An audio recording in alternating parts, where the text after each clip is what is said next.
Welcome to the wonderland stories. تو پیارے بچوں، آج کی کہانی ہے پیڑ پر گھر۔ یہ کہانی ہے کچھ تجسس بھرے بچوں کی، ایک سمجھدار چھوٹی بہن کی اور ایک جادوئی گرمیوں کی جو عام دنوں کو خاص بنا گئی۔ تو اپنی نرم کمبل لے آؤ اور چلو چلیں ایک ایسی دنیا میں جہاں درخت کی شاخیں باتیں کرتی ہیں اور سننے سے حیرت انگیز چیزیں بنتی ہیں۔ ویلو دیل نامی ایک دھوپ والے گاؤں میں کچھ بچے ہمیشہ نئے خیالات سے بھرے رہتے تھے۔ وہاں تھا ہوشیار سام، سوچنے والی ریدا، ہنسنے والے جڑواں امیر اور زارا، اور ان کی چھوٹی بہن ہانی جو خاموش تھی مگر بہت عقل والی۔ جیسے ہی گرمیوں کی چھٹیاں قریب آئیں، بچے خوشی سے جھوم اٹھے، لیکن ایک مسئلہ تھا، وہ کبھی کسی بات پر ایک رائے نہیں رکھتے تھے۔ آؤ پتنگ بنائیں، امیر نے کہا۔ نہیں، لیمو پانی کی دکان بناتے ہیں، زارا نے چلایا، اور تھوڑی ہی دیر میں ان کی ہنسی بھری باتیں شور میں بدل گئیں۔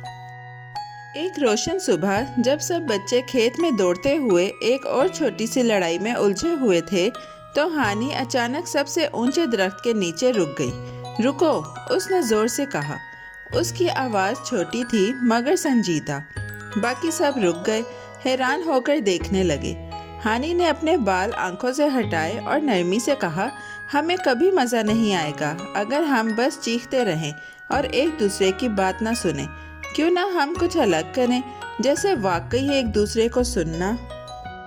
باقی سب نے حیرت سے آنکھیں جھپکائیں۔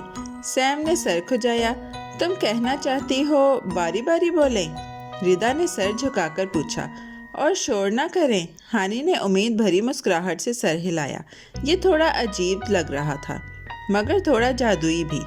تو وہیں درخت کے نیچے بچوں نے انگلیوں کا وعدہ کیا۔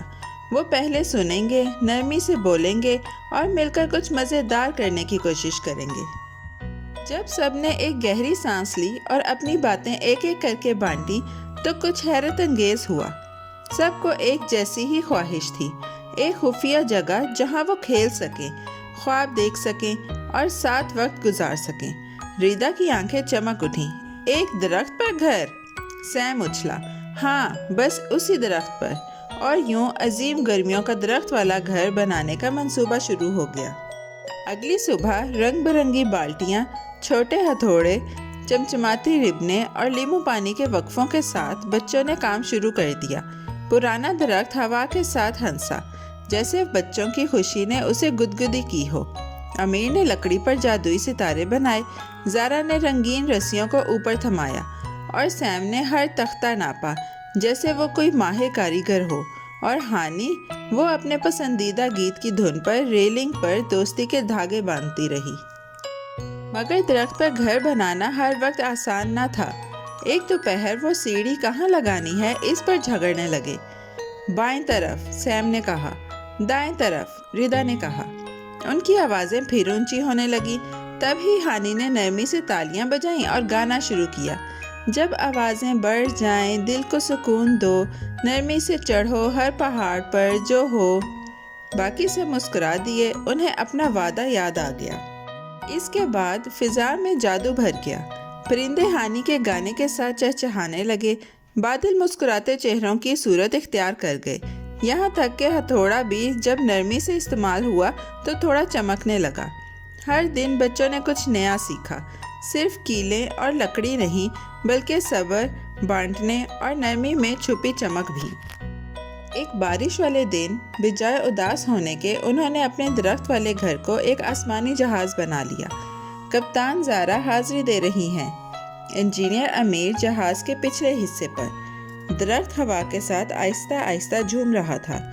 جب وہ سب تصور میں آسمان میں مارش میلو جیسے بادلوں اور جیلی بین ستاروں کے بیچ اڑنے لگے، باہر کی دنیا شاید بھیگی اور سست تھی مگر ان کے درخت والے گھر کے اندر ہنسی اور خوابوں کا راج تھا۔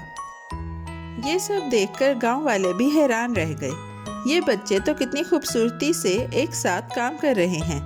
دادی نور نے اپنے برآمدے سے دیکھا، وہ چھوٹی ہانی تو جیسے کسی جادو کی چمک ہے۔ نان بائی نے ہنستے ہوئے کہا، اور شاید وہ واقعی ایسی ہی تھی، کیونکہ جب بھی کوئی مشکل آتی وہ نرمی سے بولی یا ہلکی دھن گاتی اور سب کے دل پھر ایک ہو جاتے۔ آخر کار ایک سنہری دوپہر انہوں نے آخری چیز بھی لگا دی۔